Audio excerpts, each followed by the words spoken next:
Hello mga ka-MV! Isang istorya ang nais kong ibahagi sa inyo na sana ay may isang aral na manatili sa inyong mga puso. Ito ay isang series story na sana'y subaybayan at magustuhan ninyo. Ito ay pinamagatang Stolen Sweetheart. Sometimes God does not change your situation because He wants to change your heart. Love isn't something you find. Love is something that finds you. Bago natin simulan ang ating istorya, ay paki-like at share po sana ng ating video. Paki-click din ng subscribe button at bell icon para updated lagi kayo sa aking mga susunod na uploads. Si Julia ay masayang naniningin ng tanawin mula sa isang maliit na bintana. Napakaganda ng kapaligiran, asul na karagatan, at maya-maya pa ay ang mga sumasalubong na makakapal at mapuputing ulap. Aliw na aliw siya sa kanyang mga nakikita, ngunit hindi niya maramdaman ang totoong saya. Sa mga oras na yon, ay sinulipan niya si Josh, ang kanyang boyfriend, na kasalukuyang nagpapatakbo ng eroplano. Ito kasi ang hilig nito, bukod sa pagbibisnes. Ang binata ay isang businessman, at dahil doon, ay nakabili ito ng sariling isla. Isang isla na gagawin niyang isang tanyag na resort. Niyaya niya si Julia upang puntahan ang isla pag siya ay dumating na galing Europe. Ilang araw ang lumipas at dumating na nga si Josh. Tinawagan siya nito para sabihing susunduin siya. Gagamitin nila ang isang private plane papunta sa isla. May gusto sana siyang sabihin sa binata, ngunit pinagpaliban na lang muna niya dahil sa saya at excited sa mukha nito.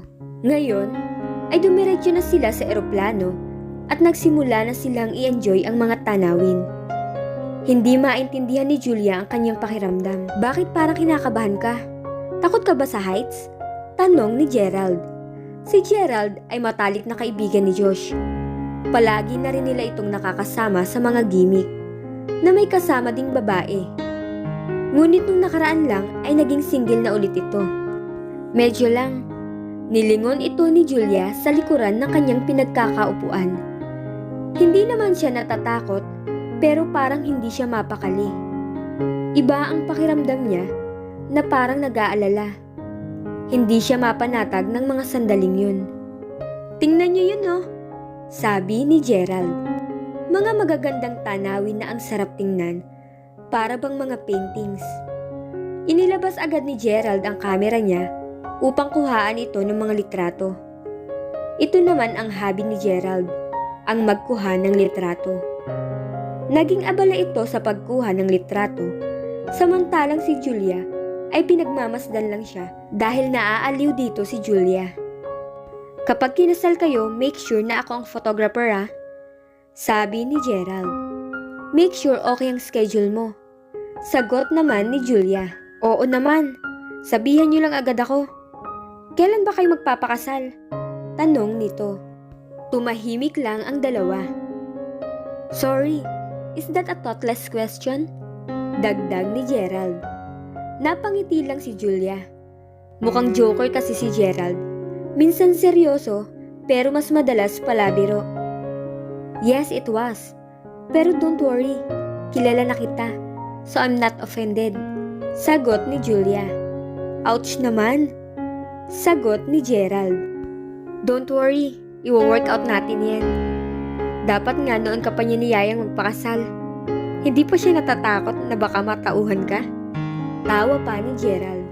Tumawa lang si Julia kasi parang siya ata ang dapat mangamba. Hindi nga niya alam kung paano siya nagustuhan nito. Napakayaman ni Josh. May-ari siya ng kumpanya.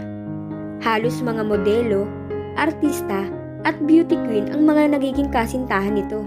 Nagkakilala sila sa isang hotel kung saan ginanap ang isang business seminar at meeting para sa ilo-launch na new products.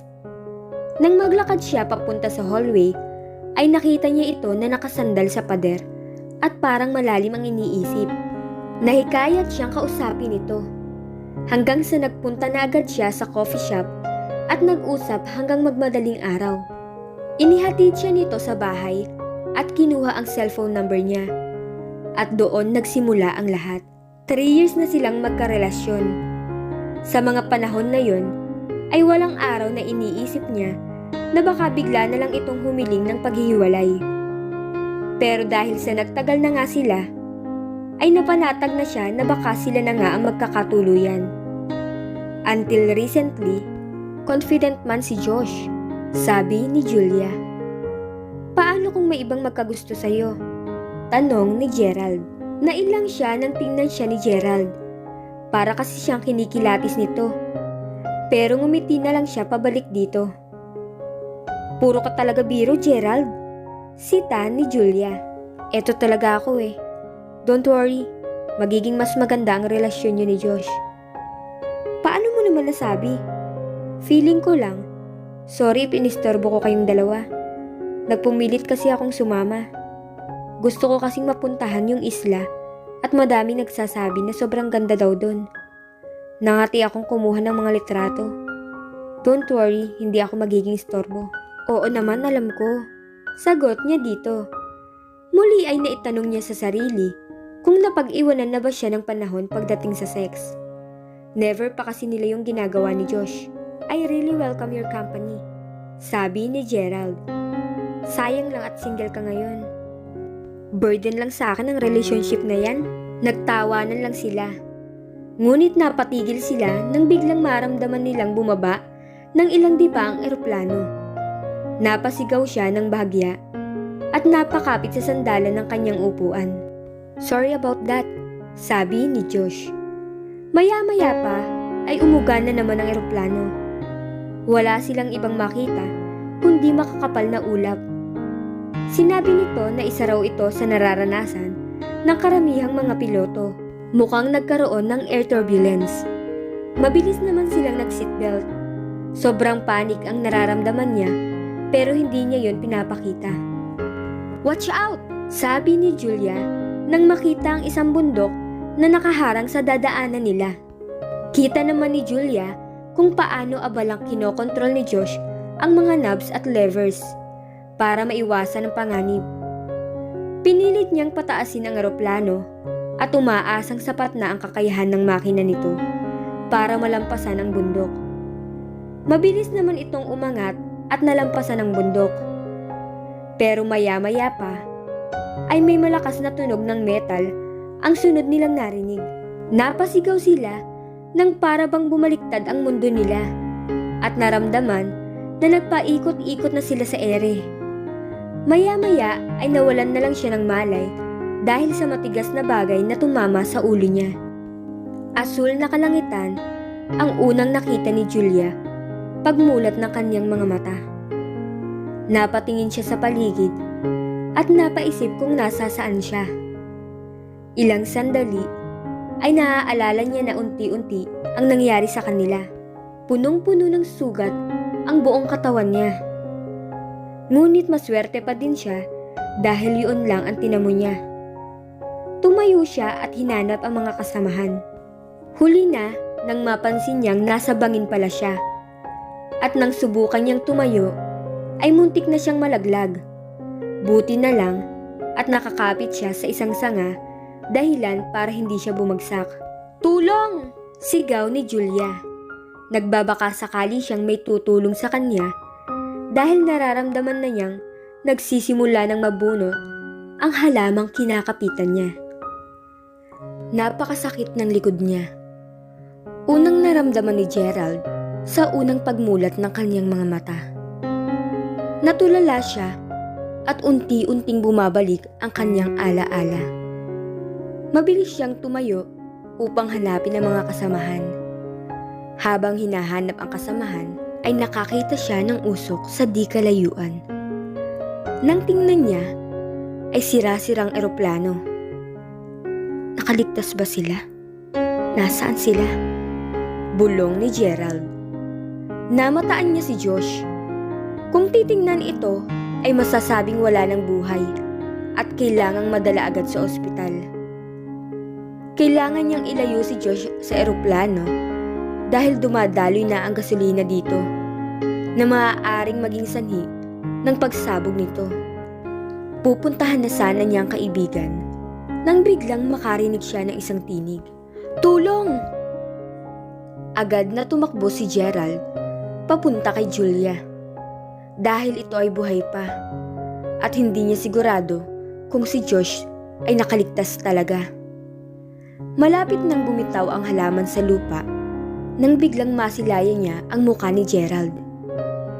Abutin mo ang kamay ko! Mabilis naman itong inabot ni Julia.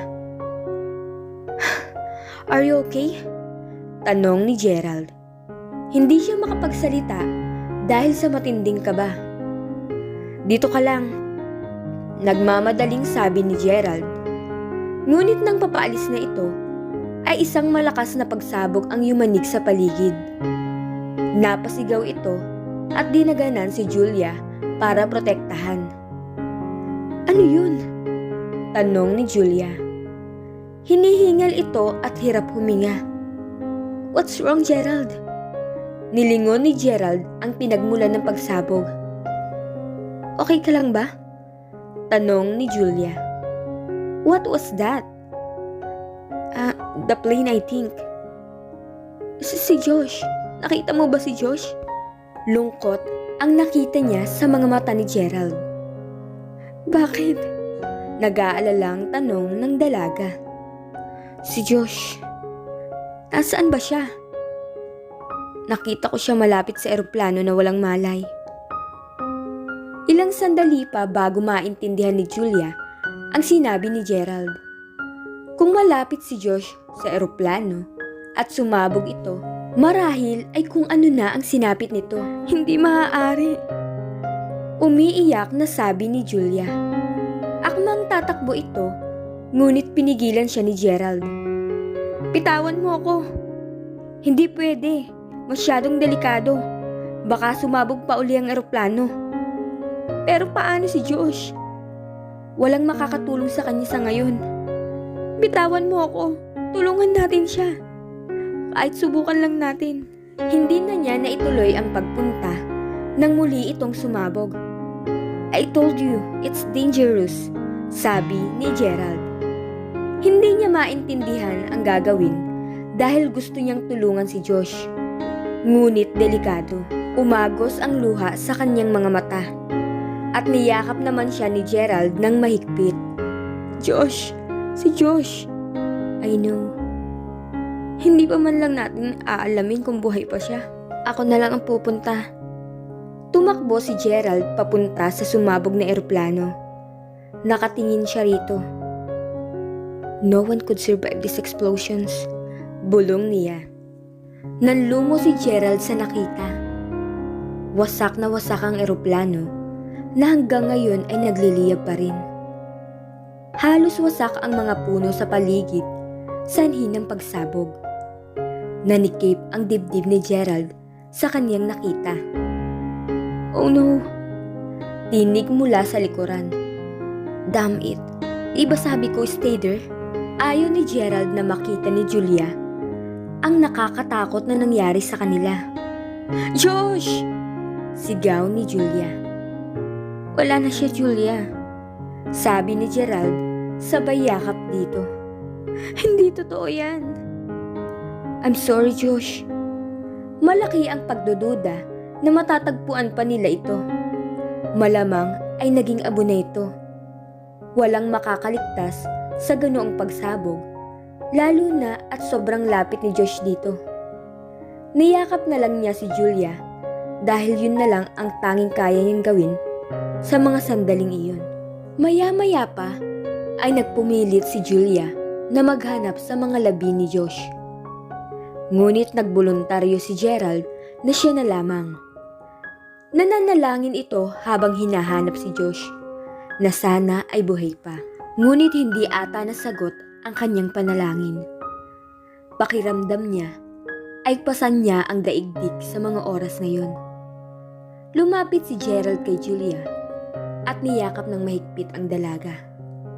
At pagkatapos ay nag-usap sila kung papaano makakabalik sa kanila. Kailangan nilang umalis dahil wala silang kahit anong pagkain doon. Bago umalis ay tumingin muna sila sa eroplano na baka kahit paano ay may mga gamit silang natitira pa. Ngunit nabigo sila. Tanging mga prutas na lang na pwede nilang makita sa gubat ang pwedeng makatulong sa kanila. Wala na ba talaga si Josh? Muling tanong ni Julia. Nasabi ko na sa'yo kanina pa. Malabo nga siyang mabuhay. Nakita ko siya sa eroplano bago sumabog ito. Parang sinaksak sa puso si Julia at muli itong umiyak. Si Josh, ang taong nagparamdam sa kanya na may kasama siya. Bata pa lang kasi nang mamatay ang kanyang mga magulang. At ngayon ay nagtatrabaho siya ng mag-isa at nakatira sa isang apartment bago niya nakilala si Josh. I know it hurts, but you need to hear it para makamove on ka na. Wala na siya, Julia. Sa ngayon, sarili muna natin ang intindihin natin. At alam kong yun din ang gusto ni Josh. Napaiyak naman si Julia dahil hindi niya yun matanggap. Pero tama si Gerald. Dapat mag-focus muna sila kung paano sila makakauwi. Sobrang tarik ng bundok. Nang sinimulan nilang maglakbay, ay bigla na lang umulan. Nakahanap sila ng punong pwedeng masilungan, ngunit hindi ito kalakihan. Nababasa na sila unti-unti. Nagulat siya nang bigla na lang siyang akbayan ni Gerald. Julia, umisod ka pa rito para hindi ka mabasa. At muli itong inakbayan ni Gerald para hindi ito lamigin. Sobrang basa ka, Gerald. Okay lang yun. Mas isipin natin kung paano tayo makakauwi. Nanguha muna sila ng mga prutas para makain. We just have to make it through tonight. Things would be better tomorrow. Paano? Think positive. Nakatulog naman agad si Julia. Pangangamba ang naramdaman ni Gerald habang pinagmamasdan niya si Julia. Naasa sa kanya ang dalaga at hindi talaga siya confident na makakabalik sila. Yakap-yakap niya lang ang dalaga buong magdamag. Kinaumagahan ay nagising siya dahil sa isang bagay na narinig niya at ang ilang patak ng mga bato sa kanila. Mabilis niyang tiningnan kung saan ito nagmula. Shit! Gulat na nasambit ni Gerald nang makita ang isang malaking batong gumugulong mula sa itaas ng kabundukan. Siguro ay bumigay ito nang bumuhos ang ulan.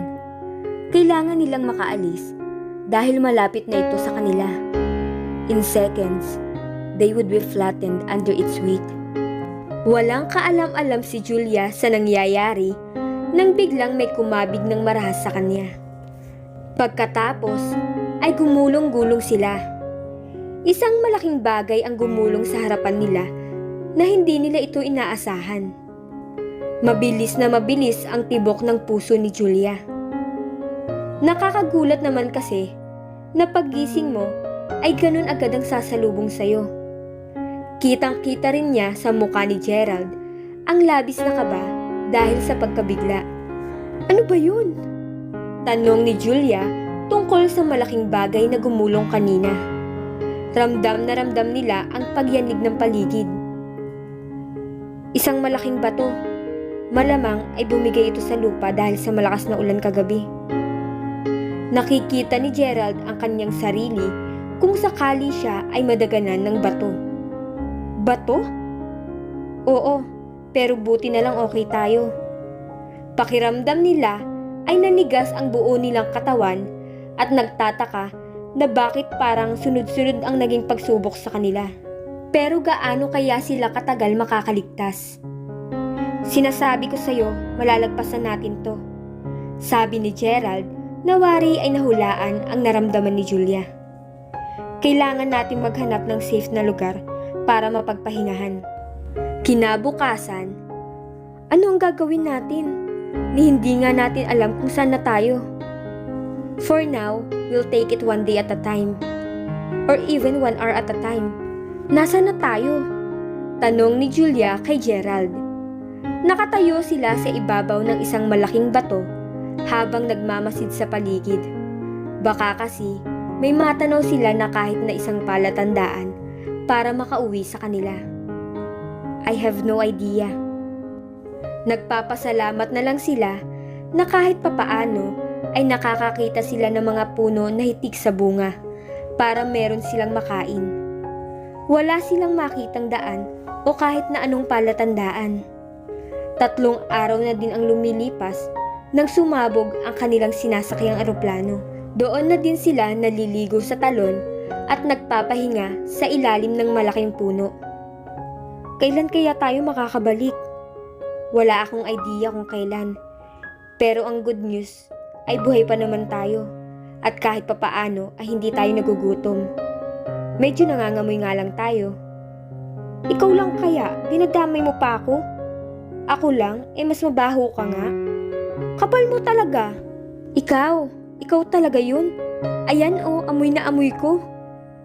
Halos lumapat na ang mukha nito kakaamoy sa kanya. Bahagya ay bigla siyang nakaramdam ng pagkadismaya. Ano ka ba? I'm sorry.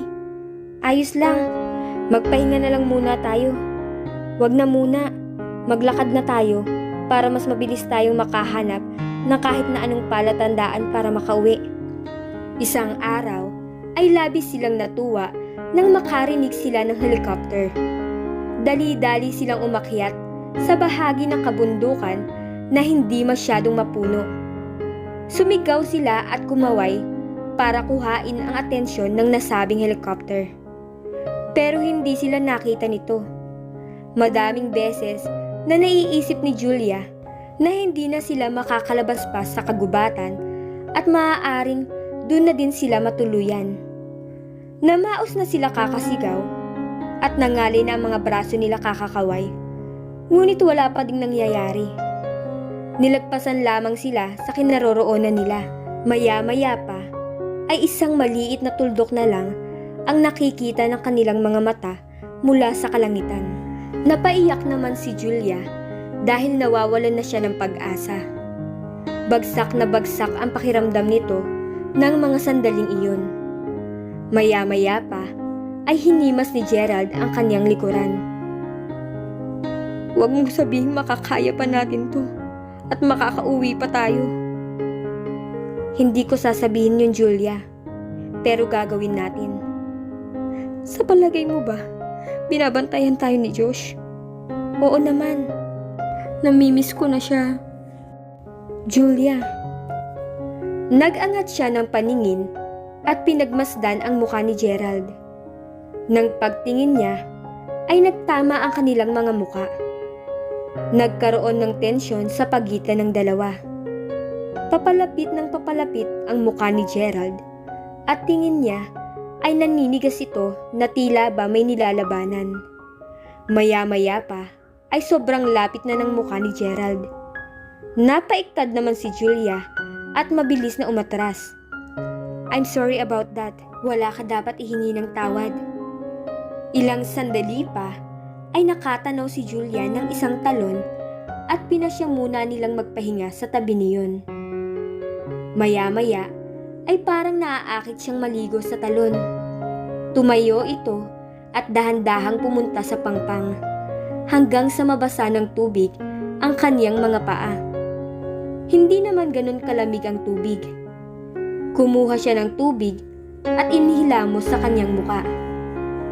Hindi man mainit ang panahon, pero pakiramdam niya ay parang nanggigitata ang pakiramdam. Maya-maya pa ay si Gerald naman ang naghilamos at sunod na ginawa ni Gerald ay sinabuyan siya ng tubig. Hoy, ano ka ba? Ano, takot ka sa tubig? Konting tubig lang natatakot ka na? Sinabuyan siya ulit nito. Ay, ganyan bang gusto mo? Mga ilang sandali pa ay pareho na silang basang-basa. Masayang masaya sila sa kanilang ginagawa. Yun ang paraan nila para maitaboy ang masaklap na sitwasyon at mga pangamba. Biglang tumigil sa pagtawa si Gerald. Nagtaka naman si Julia at napansin niyang ito'y titig na naman sa kanya. Napatingin siya sa kanyang sarili. Natuklasan niyang pareho lang naman siguro kung naghubad na lamang siya.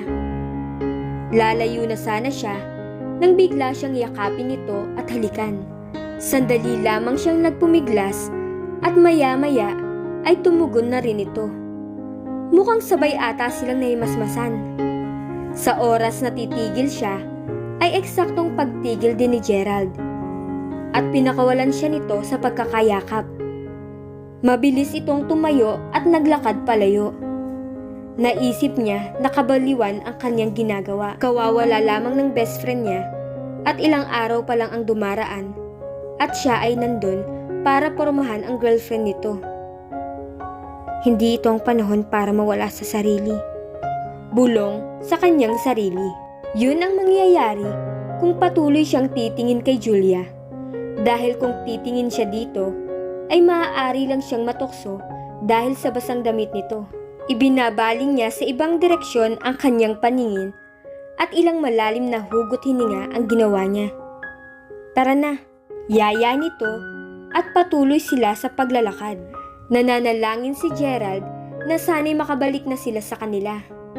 Dahil kapag mas tumagal na silang magkasama, ay mas malaki ang chance na hindi niya na makontrol ang sarili niya, na alam niyang pagsisisihan niya sa huli. Hindi niya alam kung isang beses lang itong mangyayari o kung ito ay magsisimula ng isang relasyon.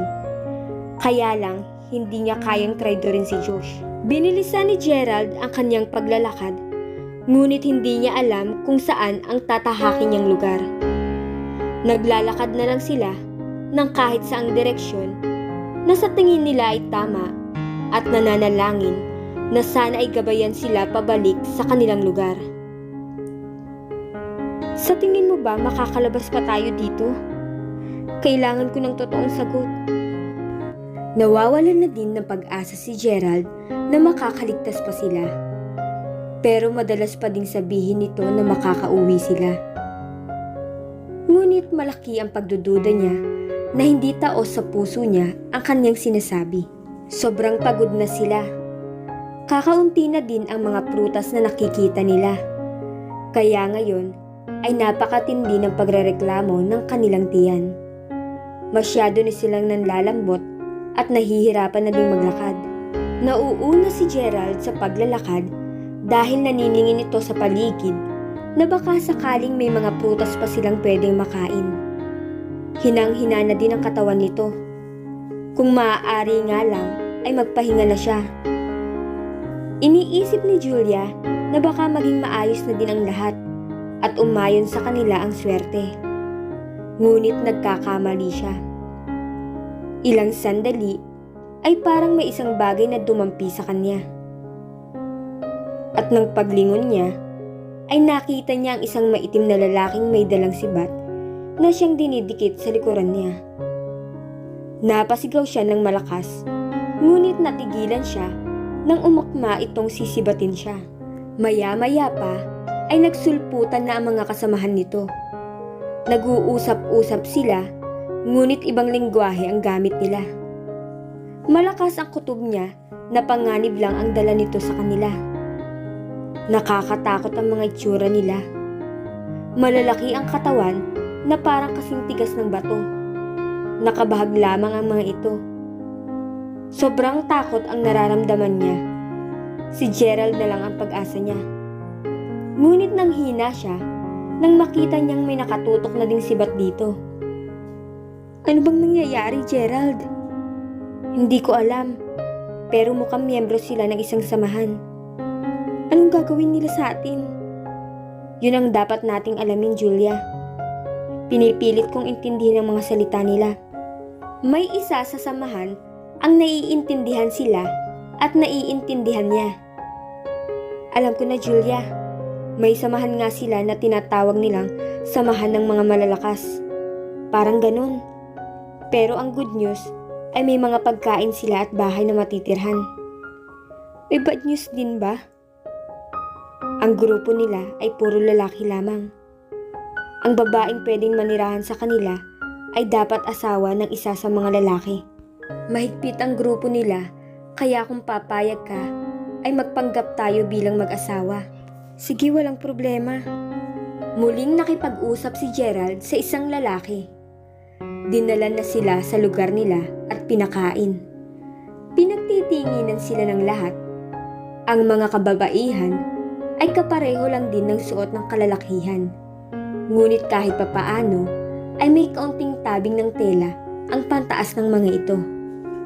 Sinamahan sila ng mga ito sa isang maliit na kubo at doon sila nagpahinga. Wala silang kaalam-alam sa panganib na haharapin nila. Buti na lang at may nakapag-tips sa kanila ng isang babaeng marunong magtagalog. Balak ng pinuno na maging asawa ni Julia at ikulong naman si Gerald. Kinaumagahan, nagulat si Julia dahil wala si Gerald sa tabi niya. Hinanap niya ito sa paligid, ngunit hindi niya ito makita. May nakapagsabi sa kanya na pumunta ito sa pinuno nila. Buong araw ay hindi niya ito nakita. Kahit sinong tanungin niya, ay iisa lamang ang sagot ng mga ito. Gusto kong makita si Gerald. Hintayin mo na lang siya, babalik siya mamaya. Pagkatapos ng hapunan, ay nagsipuntahan na ang lahat sa kani-kanilang kubo. Naghintay si Julia na tumahimik na ang paligid bago siya patakas na hanapin si Gerald. Sa kanyang paghahanap, ay may natanaw siyang liwanag sa hindi kalayuan. Natukso siyang sumilip sa loob ng isang maliit na kuweba at nakakita siya ng isang lalaking nakahandusay sa sahig. Nakatali ang mga kamay at paa nito. Nilapitan ito ni Julia. "Gerald?" Pabulong na tawag nito habang sinusubukang gisingin. Napakahimbing ng tulog nito. Para bang walang kamalay-malay. Hindi niya matanggal ang pagkakatali nito. Dahil bukod sa makapal, ay sobrang tibay pa nito. Humanap siya ng paraan. Kinapa niya ang pantalon nito at nakakita ng isang blade. Sapat na para makalagan niya si Gerald. "Gerald, gising! Hoy, gumising ka!" Tawag ni Julia ng paulit-ulit para magising ang binata. Maya-maya ay nagkamali na ito. "Julia, anong nangyari? Wala nang oras. Kailangan mo nang umalis dito. Kaya mo bang tumayo? Wag na. Iligtas mo ng sarili mo." "No way!" Tanggi ni Julia. Hindi niya kayang iwan si Gerald sa ganong sitwasyon. "Dali, subukan mong tumayo. Promise, hindi ko kaya. Masyadong mahina ang katawan ko. Kailangan mong kayanin, kundi dalawa tayong mapapahamak dito." Sinubukang tumayo ni Gerald, ngunit kada hakbang ay nabubuwal ito. Pero sa tulong ni Julia, ay unti-unti silang nakakalayo. Dahan-dahan lang sila dahil baka biglang may makarinig sa kanila at mahuli sila. Ilang beses sinabihan ni Gerald si Julia na iwan na lamang siya. Pero hindi niya ito ginawa. Paglabas nila ng kuweba, ay sobrang lamig ng ihip ng hangin na nakatulong para mawala ang pagpikit ng kanyang mga mata. At unti-unting manumbalik ang lakas nito. "Doon tayo, Julia. Sabihin mo nga sa akin kung anong nangyari sa'yo at bakit ka nakatali. Hindi pala tayo basta-basta makakaalis dito. Kanina kasi, nagtanong ako kung saan kaya ang daan pa uwi. Sabi nila ay ang pinuno nilang nakakaalam. Kaya pumunta ako doon. Ngunit itinali nila ako at may parang itinusok sa akin na naging dahilan ng pagkawala ng malay at lakas ko. Ayaw nila nang may nakakaalam o makakadiskubre ng lugar nila. Kaya pala may ilang mga taong hindi na talaga taga dito." Bumilis ang paglalakad ni Julia nang malaman niya ito. Malayo na ang nalalakad nila, pero wala silang mahinga ng tulong. "Siguro naman ay hindi na tayo masusundan pa, Gerald," sambit ni Julia nang biglang may sumulpot na malaking lalaki. Agad naman itong sinugod ni Gerald. Nagsuntukan sila hanggang gumulong kung saan-saan. Habang nakatingin si Julia kay na Gerald, ay nakaramdam siya ng matulis na bagay na tumusok sa braso niya. Inalis niya agad ito, pero mukhang huli na ang lahat. Nakaramdam siya ng pagkahilo. Sinubukan niyang tumakbo at sumigaw, pero hindi niya ito magawa. Unti-unting nanlambot ang tuhod niya hanggang bumagsak siya sa lupa. Si Gerald naman ay nananakit na ang kamao kakasuntok dahil ayaw na niyang bigyan pa ito ng pagkakataon para makabawi pa. Hanggang sa ito ay nawalan na ng malay. Agad niyang binalikan si Julia, ngunit natagpuan niya itong walang malay. Dinala niya ito at mabilis na umalis sa lugar. Dahil sa pagod, ay binaba niya muna ito. Ayaw niya munang isipin ang maaaring mangyari at wala siyang idea kung nasundan sila. Ayaw niya mang pumikit ay hindi na niya ito napaglabanan pa. Matindi pa din ang talab nang naiturok sa kanya dahil paglapat pa lang ng likod niya sa lupa ay agad napapikit ang kanyang mga mata. Nakaramdam siya ng isang kamay na dumampi sa balikat niya. Susuntukin niya sana ito, ngunit nagulat siya sa tumambad sa kanyang paningin. Paano? Bakit? Ito lang ang kanyang nasabi at tuluyan nang nawala ang kanyang diwa. Pakiramdam ni Julia ay may nilalabanan siyang napakalakas na bagay para hindi bumagsak ang katawan niya. Pinipilit niyang imulat ang kanyang mga mata, ngunit hilong-hilo siya. Umiikot ang buong paligid niya.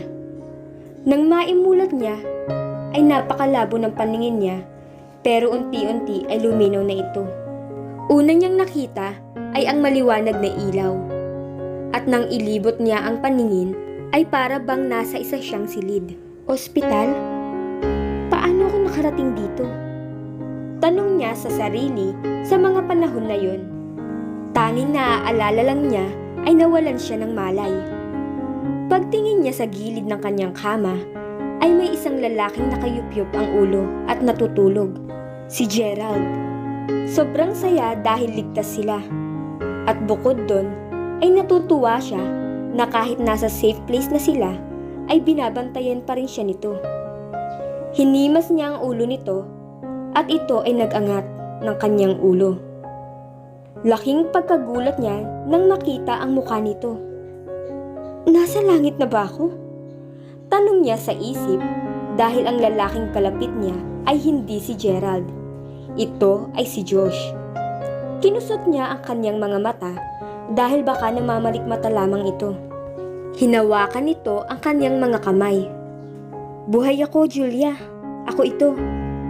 Napatulala lamang siya sa pagkabigla. Si Gerald, yun ang unang nasambit niya. He's fine. Ikaw, kumusta ang pakiramdam mo? Mabuti naman. I thought I had lost you. Ako nga ang dapat magsalita niyan. Nagtataka siya kung paano ito nakaligtas. Miracle na sigurong makoconsider na buhay pa ako. Muntik na rin akong mawala. Yun din ang akala namin ni Gerald. Sabi niya habang nakakaramdam siya ng pagka-guilty. I guess baka hindi ko pa talaga panahon. At kinuwento nito ang nangyari sa kanya. Nang magkamalay siya matapos bumagsak ang eroplanong sinasakyan nila, ay nakita niyang may umaapoy sa ilang bahagi ng eroplano na posibleng maging sanhi ng pagsabog nito.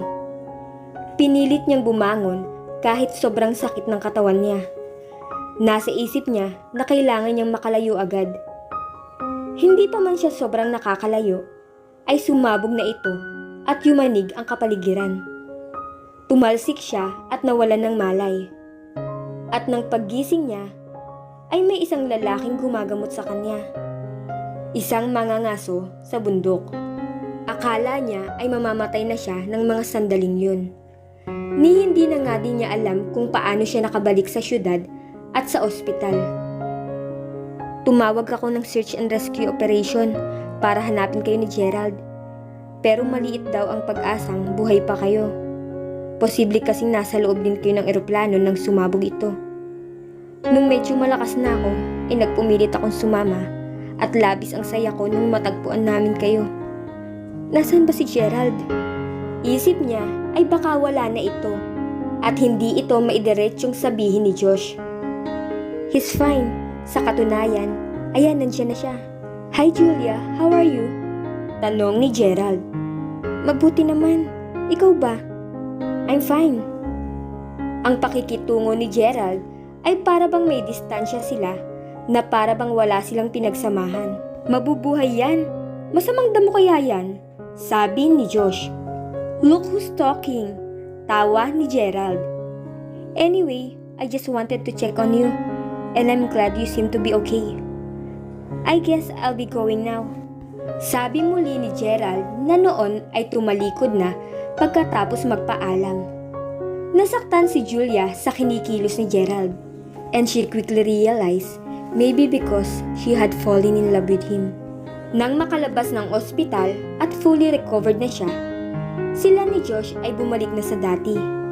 Ang pagkakaiba lang ay parang mas nakita niya ang pagiging boyfriend nito kesa dati. Ngunit ayaw nang bumalik ng nararamdaman niya. Pero parang hindi din tama na sa matalik na kaibigan pa ng boyfriend niya ito ma-inlove. Kaya lang, hindi na din naman yata mahalaga kung ano ang nararamdaman niya para kay Gerald at mukhang hindi rin naman ito masusuklian. Makalipas ang 1 linggo, si Gerald ay naghanap ng babaeng masasabi niyang kanya. Dati kasi ay nakikipag-date siya twice a week. Ngayon ay halos araw-araw na. Isa sa mga type niya ay si Bea. Maganda ito at may-ari ng isang restaurant at masarap kausap. Ang iba kasi kapag nakakasama niya ay masyadong boring. Naiisip niya na baka ito na ang babae para sa kanya. Nasa isang restaurant si Bea at Gerald nang biglang mapabaling ang paningin ng binata sa may entrance.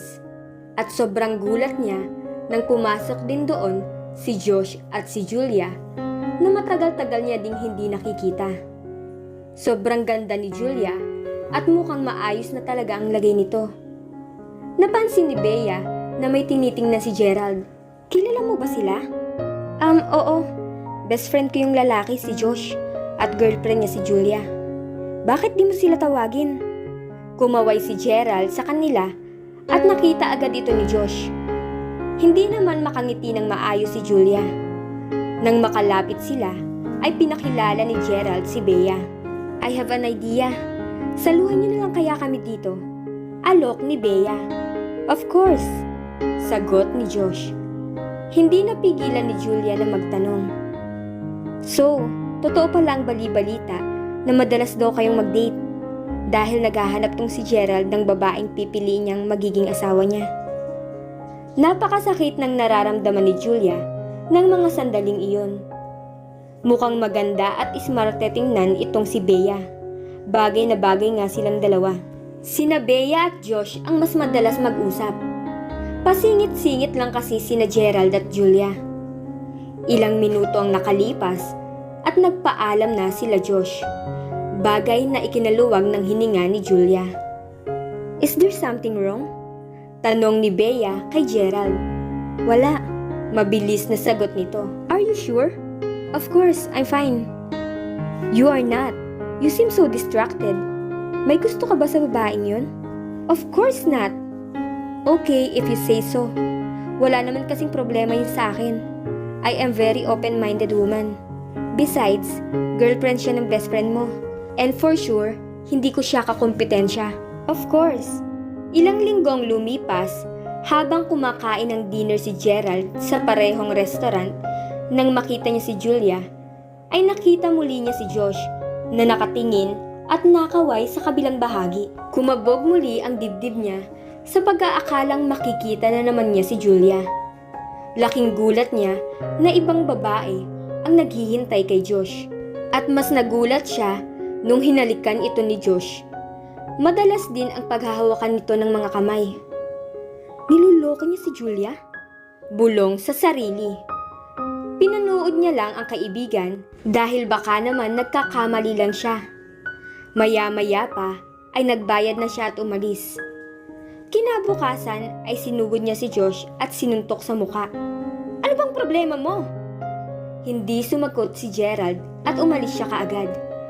Galit na galit ito dahil niloloko niya si Julia. Ilang sandali ay may kumatok sa pinto nila Julia. At pagbukas nito ay nandun si Gerald. Napakalakas ng ulan kaya pinapasok niya agad dito. Anong ginagawa mo dito? Teka, kukuha lang ako ng towel. Basang-basa ka. Mamaya na. Gerald, may problema ba? Hindi mo magugustuhan ng malalaman mo.